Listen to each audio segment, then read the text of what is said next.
The U.S. State Department released its 2013 Trafficking in Persons report for the Bahamas, signaling a turnaround in how these victims are handled here in the country. Janae Ferguson tells us that the report shows the Bahamas has improved its ranking and is making significant efforts to bring the country in total compliance with international standards.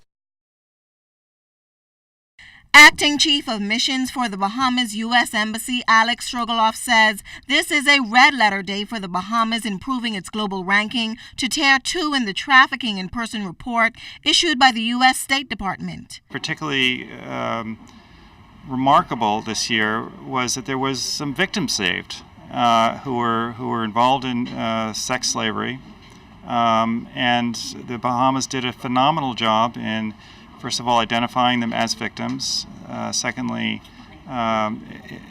protecting them, taking them away from the traffickers.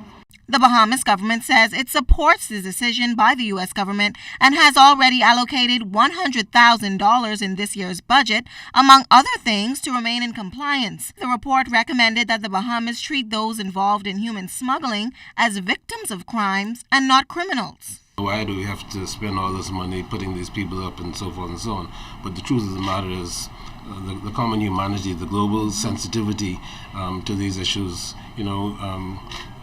it's a form of slavery. And once you begin to think of it like that, you realize how important it is to provide protection for such persons.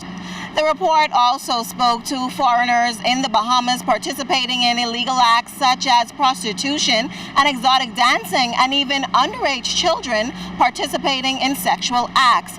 But according to Minister of Foreign Affairs Fred Mitchell, as a tourist destination, those type of reports are expected. There's no evidence of child prostitution in this country. We have openly said, if you have evidence that it is happening, please let us know. Strogoloff says that while the Bahamas has raised its awareness on the issues and are making significant strides, there's still more work to be done. We would expect and hope to see ongoing investigations, ongoing arrests, ongoing protection of victims.